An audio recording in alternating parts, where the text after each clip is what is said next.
Lola, Oh, ano yun? tayo ay magtatanungan. Oh, sige. Yung magkakatulad. Ano? Okay. Kung ang kambing ay 4 ang paa, ano naman ang kabayo? 4 din. Ang pagkagaling! 4 din yun. Kung ang manok ay 2 ang paa, ano kaya ang bibi? Lalo na 2 din. Pagkagaling nga. Apir, pagkagaling nga. Kung ang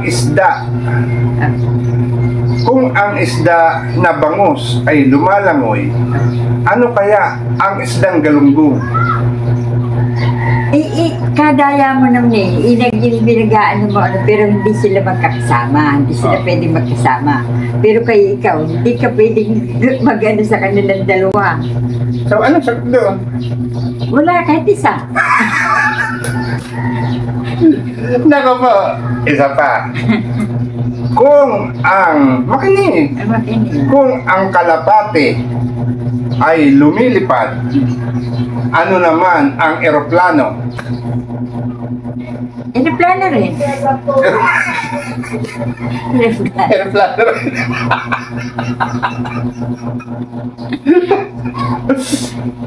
Kung ang tipaklong ay lumulundag, ano kaya ang palaka?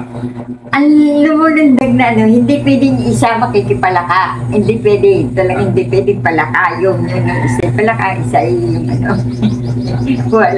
Wala ka, hindi ka pwedeng, wala ka makukuha doon kung kahit isa sa inyo, tig-isa kayo, wala. Opo. Wala yun. Yun. Yun yung paliwanag niya. Yes. Sa palaka at sa tipaklong. Oo. Hindi ko naisip yun. Kung ang kabayo'y tumatakbo, ano kaya ang aso? Ganyan din, natakbo din ang aso. Isang patak na nga, Pagkagaling ha.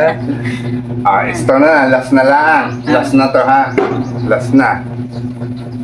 Kung ang ibon ay lumilipad, yung ibong maya ha? Maya, alam nyo kang ibong maya? Pwede ba yun? Alam niyo yung ibong maya? Kung ang ibong maya ay lumilipad, ano naman kaya ang uwak?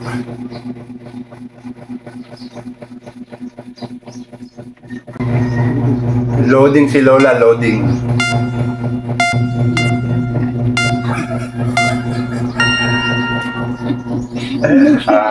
Isa, last na rin.